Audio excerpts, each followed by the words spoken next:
Favorite remedies. In this topic, we are discussing the favorite remedies. Many physicians employ their favorite remedies for treating disease because those medicines were found repeatedly to be very specific, very effective in those diseases. कुछ physicians क्या करते हैं कि कुछ physicians कुछ specific remedies को अपनी favourite remedies बना लेते हैं क्योंकि वो बार बार उस मेडिसिन का यूज़ करते हैं तो उनको अच्छे इफ़ेक्ट देखने को मिलते हैं डिसीज़ को ठीक करने के लिए। तो वो सोच लेते हैं कि ये मेडिसिन अपन जिस भी केस में देंगे तो वो ठीक ही होगा। Such success with the particular type of disease leads the physician to consider the medicine as the specific one. उनको लगता है कि बार बार एक ही केस में इससे ठीक हो रहा है तो इसे मेडिसिन को हम सभी केसेस में देंगे तो वो सारे ही केसेस ठीक हो जाएंगे, इसलिए वो उन्हें लगता है कि ये मेडिसिन इस पर्टिकुलर डिसीज़ के लिए स्पेसिफिक हो जाती है। Whenever they found a similar diseases, they employ the so-called specific medicine as his favorite remedy.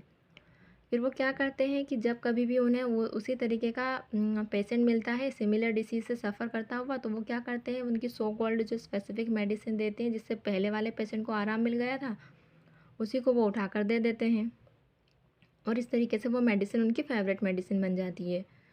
Such administration of the favorite medicines by the physicians often result in the neglect of the other medicines which could have been more useful in such case.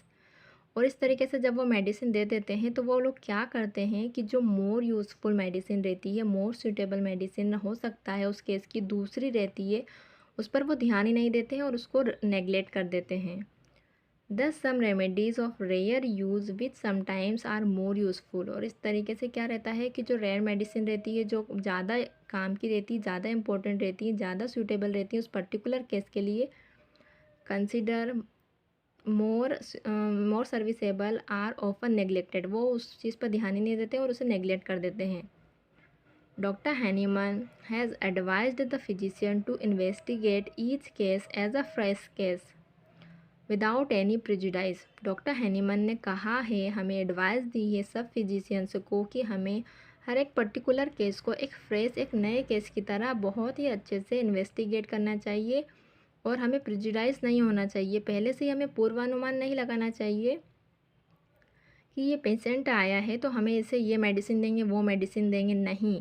हमें उसको अनप्रिजुडाइज होकर हमें उसको हर एक case को नए तरीके से उसे समझना होगा और उसे ध्यान से स्टडी करनी होगी।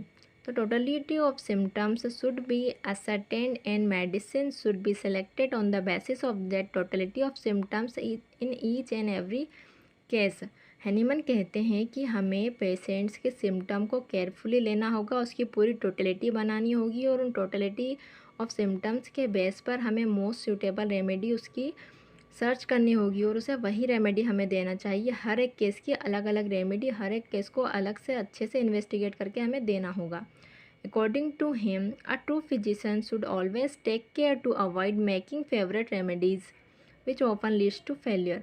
हैनीमन के अकॉर्डिंग एक सच्चा एक अच्छा फिजिशियन वही होता है जो इस बात का हमेशा ध्यान रखे और अपनी फेवरेट रेमेडीज़ ना बनाए, इस बात का ध्यान रखे कि उसे हमेशा हर एक केस को नए तरीके से लेना है, फ्रेश केस की स्टडी करना है और प्रेजुडाइज नहीं होना है और ना ही हमें अपनी फेवरेट रेमेडीज़ बनानी है, क्योंकि इससे क्या होगा, सिर्फ हमें फेलियर ही हाथ लगेगी और कुछ नहीं होगा। On the contrary sometimes the physician often neglect some remedies which when previously employed produced bad effect as they are unhomeopathic for that case। और कभी कभी क्या होता है कि डॉक्टर्स फिजिशियंस जो रहते हैं वो मेडिसिन दे देते हैं तो क्या होता है कभी कभी पेशेंट ठीक नहीं हो पाता है या उसे एग्रावेशन कुछ हो जाता है, कुछ उसको आराम नहीं लग पाता है तो वो लोग सोचते हैं कि ये मेडिसिन गलत है, ये मेडिसिन अच्छी नहीं है, तो वो उस मेडिसिन का यूज़ करना ही छोड़ देते हैं।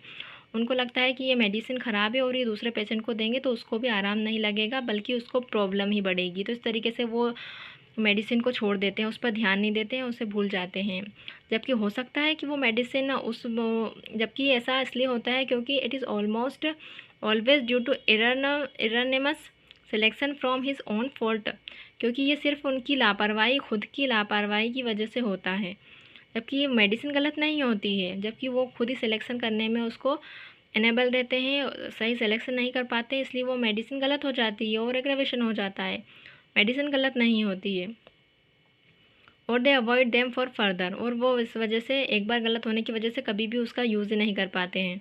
The physicians must bear in his mind the truth that the medicines deserve the preference in every case of disease which correspond most accurately to the similarity of the totality of the characteristic symptoms।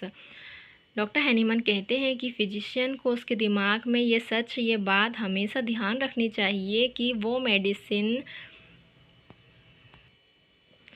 Medicine जिसके symptoms किसी भी case के समान रहते हैं, उसके symptoms वो medicine ही हमेशा किसी भी केस में दे सकते हैं, और वही उसकी स्पेसिफिक रेमेडी होती है जो कि उस डिसीज़ के सिम्टम्स से सिमिलरिटी रखती हो।